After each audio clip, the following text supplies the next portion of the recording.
पहले कि मैया को संदेह हो जाए, मुझे जाना होगा शनिदेव। प्रभु, कृपया अपने विराट रूप के दर्शन दीजिए।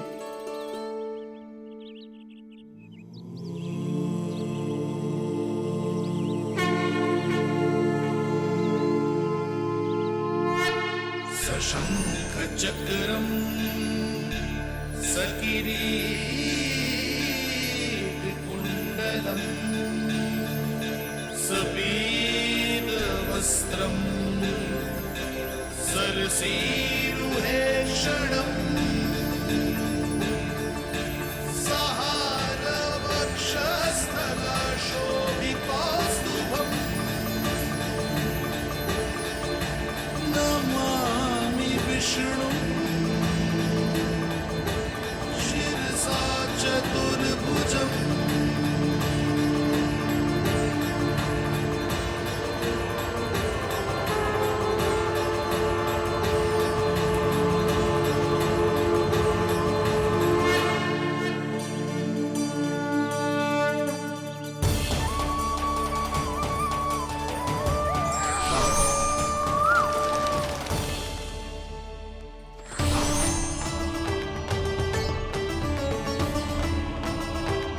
हे श्री हरि, मुझे पंछी की छाया।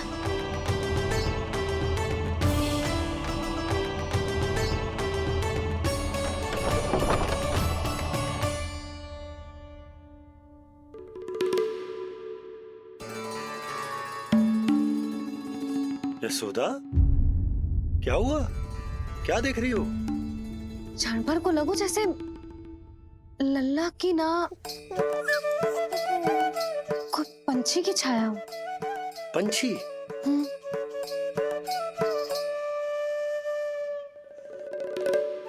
अब ना मुझे तो लग रहा है जो गिलहरी की छाया।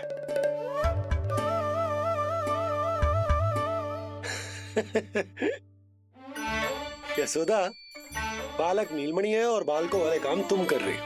अरे प्रकाश और छाया से खेलने का काम लल्ला के लिए छोड़ दो। अरे परंतु ये देखो, झरोका खुलो है, ठंडी बयार चल रही है, लल्ला को ठंड लग जाएगी। बंद करो, जाओ। हाँ हाँ हाँ लल्ला, ए लल्ला।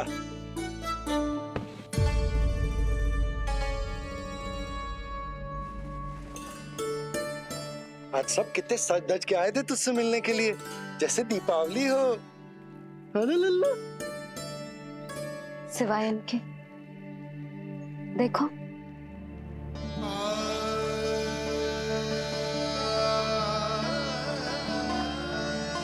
जब से चिच्ची मथुरा से लौटी है, इनका सजना सवरना सब छूट गया है। मैया, तब तो हमें अवश्य ही कुछ करना चाहिए। सुनो जी, हमें अवश्य कुछ करना चाहिए।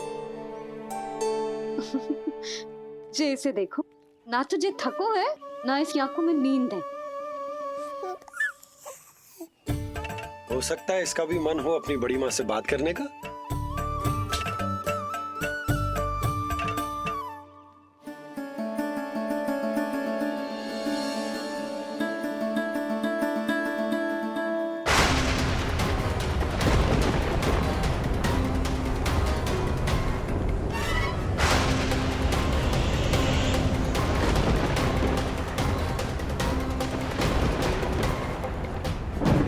अरे लल्ला, डरने की क्या बात है?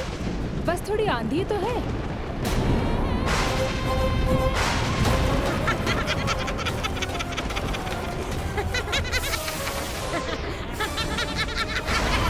लल्ला, लल्ला, लल्ला, लल्ला।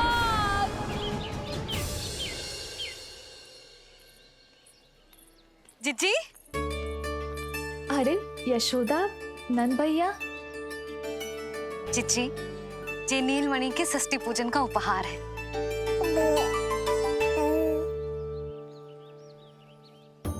यशोदा, नंद भैया, मैं आप दोनों की भावनाओं का सम्मान करती हूँ।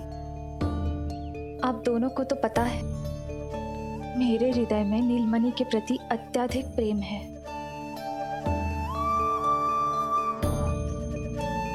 यशोदा, तुम तो जानती हो, मैं ऐसे वस्त्र नहीं पहनती।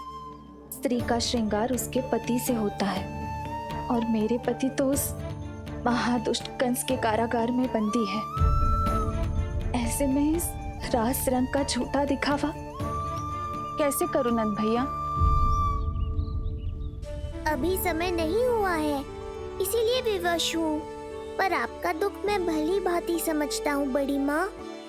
दिन रात ये भय लगा रहता है कि कभी भी उस कंस के सैनिक आएंगे और मेरे पुत्र को मुझसे दूर ले जाएंगे।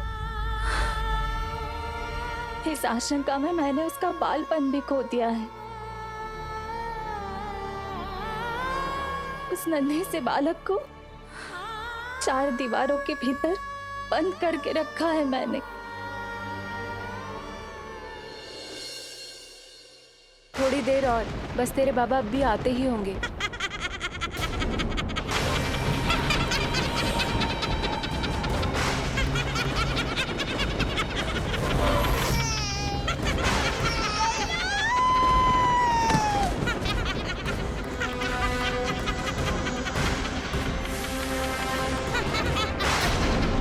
भाभी, आपका पुत्र हमारे नीलमणि का बड़ा भाई। आप उसे खुली हवा में सांस लेने दें। मेरा विश्वास करें, आप दोनों गोकुल में पूरी तरह सुरक्षित हैं। चिच्ची, नारायण के घर देर भले ही है, किंतु अंधेर ना है। बस कुछ समय का कष्ट और है चिच्ची, फिर सब ठीक हो जाएगा। और ये देखो, नीलमणि स्वयं आओ है आपको उपहार देने के लिए। इसे भी मना करोगे आप? नीलमणि, बस आज हट मत करना। मैं तुम्हारी ताऊ जी से मिलूंगी ना, तब नए वस्त्र गहने सब पहनूंगी, साज श्रृंगार करूंगी। तब पूर्ण अधिकार से देना तुम अपना उपहार, किंतु आज नहीं। बड़ी प्रसन्नता की प्रतीक्षा में छोटी छोटी प्रसन्नताओं को त्यागना नहीं चाहिए बड़ी माँ। जीवन तो परमात्मा का उपहार है, उसे जीना चाहिए। चिच्ची, बड़ी प्रसन्नता की प्रतीक्षा में जीवन की छोटी छोटी प्रसन्नताओं का त्याग ना करना चाहिए। जीवन तो परमात्मा का उपहार है, जीवन तो जीना चाहिए। नंदराज, नंदराज, नंदराज, क्या हुआ? भोला, बंसी, तुम दोनों यहाँ? जी वो उपनंद जी ने कही थी कि आपको वार्षिक कर के बारे में स्मरण करा दूं, इसलिए हम दोनों चले आए। अरे हाँ, नीलमणि के आने की प्रसन्नता में मैं तो भूल ही गया था। अधिक देर होने पर कंस की दृष्टि में आने का संकट। कोई ना, मैं कल मथुरा जाकर कर जमा करा दूं। अरे किंतु कल तो लल्ला का पालना उत्सव है। सुनो जी, शीघ्र ही आना। भैया, हो सके तो अपने भैया और बहन देवकी का समाचार भी पूछ लीजिएगा। जी भाभी। इस बार कछु समस्या नहीं होनी चाहिए। ये बार आज मथुरा से कछु अतिथि आए थे, उन्हें पता चलो है कंस ने राजा वासुदेव और रानी देवकी को कारागार से बाहर निकाल लो है और अपने महल में रख लो है।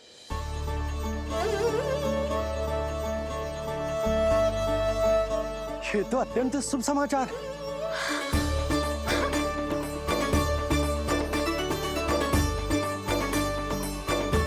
तुमने पहले क्यों ना बताया? हमें लगो आपको पहले ही से पता होगी महाराज। अच्छा ठीक है, जाकर तैयारी करो, कल तुम दोनों भी मेरे साथ चलोगे। जाओ।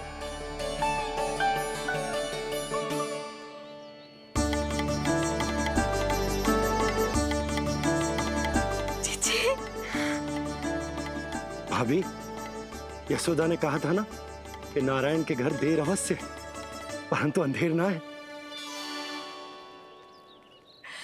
प्रतीत होता है हमारा नीलमणि सबके लिए सौभाग्य लेकर आया है।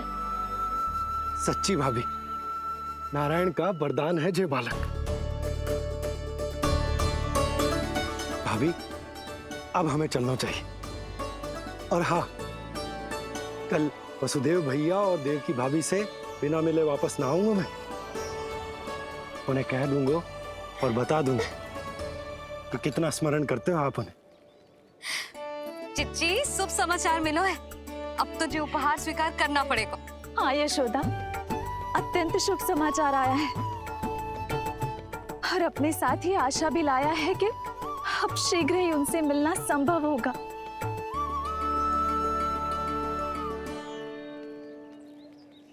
तुमने सत्य कहा था यशोदा, जीवन जीना चाहिए। मैं भी जीऊंगी, छोटी छोटी प्रसन्नताओं को मनाऊंगी, अपना ध्यान रखूंगी, फिर से सजूंगी, संवरूंगी। अब जब वो मुझसे मिलने आएंगे, उनका स्वागत करूंगी। उन्हें वैसे ही मिलूंगी जैसे उन्हें छोड़कर आई थी।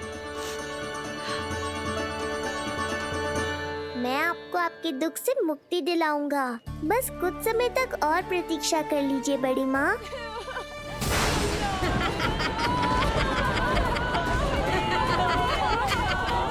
कब तक बचेगा शिशु विष्णु? आज नहीं तो कल तू मेरा निवाला अवश्य बन जाएगा। कल तुमसे भेंट होगी पूतना। कहाँ है तू शिशु विष्णु? शीघ्र ही तुझे आहार बनाऊंगी मैं। तुमने बहुत दुष्कर्म कर लिए पूतना। अब तुम्हारे आतंक का अंत करूंगा मैं।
चिंता क्यों करती हो मैया?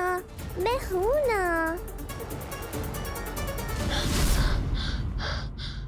नेत्र खुले रहे तो मैया पक्का घबरा जाएंगी। यशोदा, क्या हुआ? अरे बोलो ना, कोई बुरा सपना देखो। ना, स्वप्न तो ना था, किंतु मेरा मन बहुत घबरा रहा है। ऐसा लगो जैसे नीलमणि को कुछ। ये देखो, नीलमणि तो शांति से सो रहा है। तुम ना व्यर्थ ही व्याकुल हो रही। बाबा सही कह रहे हैं मैया, कुछ नहीं होगा मुझे। सुबह होने में अभी समय है। व्यर्थ की चिंता को झटक सो जाओ। अच्छा, ऐसे कैसे झटक दूं चिंता? नींद अचानक खुलो है मेरी। इसका अर्थ है अवश्य ही कोई बुरी दृष्टि है मेरे लल्ला पर।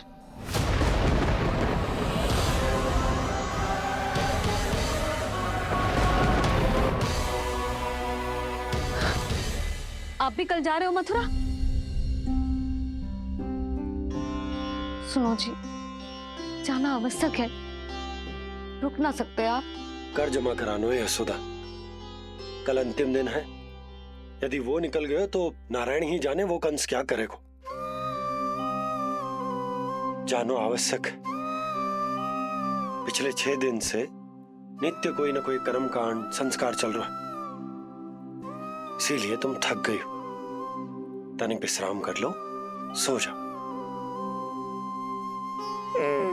देखो, नीलमणि भी यही कह रहा है कि मैया मोरी विश्राम कर लो, सो जाओ। कल मेरा पालना उत्सव मनानो है कि ना? सो जा।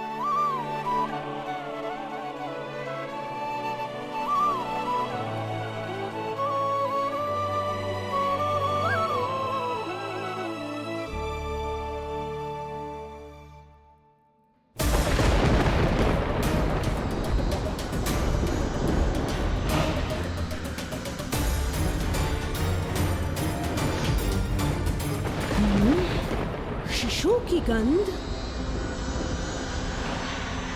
पर अब तो भूख भी मिट गई है। एक रात का समय बचा है बालक, जी ले। कल सूर्य की पहली किरण के साथ अंतिम सांस लेगा तू।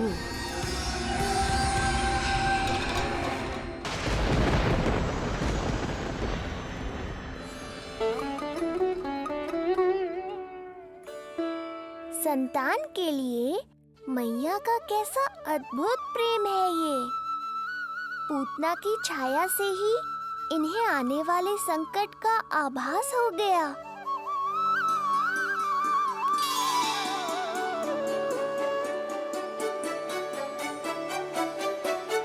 जब कोई बैलगाड़ी से यात्रा करता है तो गाड़ी पर चढ़ते ही सामान की गठरी नीचे रख देता है। उसे पूरे समय अपने सिर पे ढोते हुए यात्रा नहीं करता।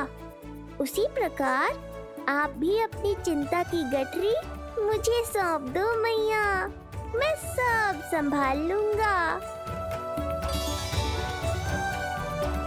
जैसे आप थपकी देकर मुझे सुलाती हो, वैसे ही आज मैं आपको सुलाऊंगा।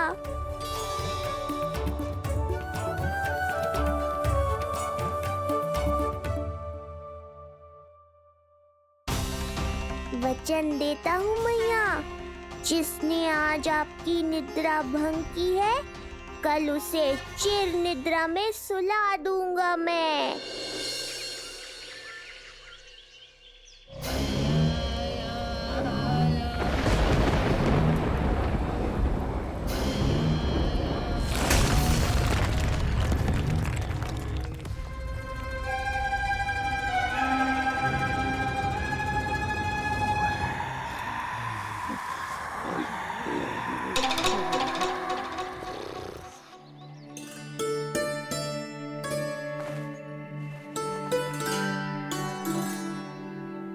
गाड़ी तैयार है नंदराज जी। उपहार और मिठाइयाँ तो ठीक है, किंतु भोजन रखो है कि ना? हाँ भाभी, रख दियो है। और भोजन ऊपर रखो है कि मिठाई? भोजन ऊपर रखो है भाभी। मुझे लगो ही था, अब मिठाइयाँ पिचक जाएंगी ना। हाँ भाभी, तो अभी मिठाइयाँ ऊपर रख देते हैं। क्या होगा बंसी भैया, फिर मिठाइयों का रस भोजन में चला जाएगा ना। मैया ऐसे पूछताछ करोगी तो हड़बड़ा तो जाएंगे ही। अरे भोला बंसी, अरे भोजन और मिठाइयों को अलग अलग रखो भाई। यही कह रही हो ना सुधा? अरे वाह, आज हमारा राजकुमार जल्दी उठ गए हो। इसे भी पता है पालना उत्सव में इसके बाबा ना होंगे इसके साथ, इसीलिए विदा करने आ गए। फिर कोई ऐसो कर्मकांड ना होगो जब मैं ना हूं। बस आज जाने दे लल्ला, सबको जाकर अपने हाथों से मिठाइयां भेंट करूंगा और सबको बताऊंगा कि इतना सुंदर, इतना प्यारा लल्ला का बाबा बन गया मैं।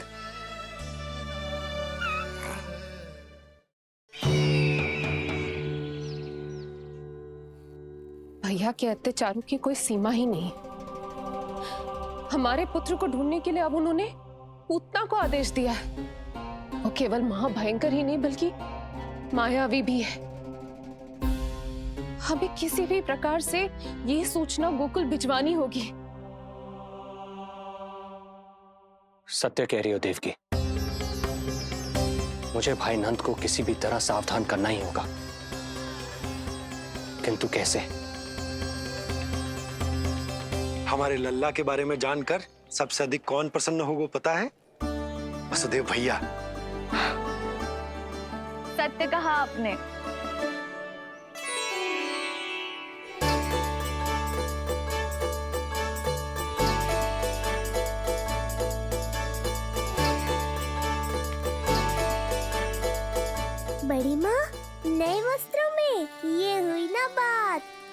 बहुत बहुत अच्छी लग रही हो रोहिणी जीजी, सच्ची।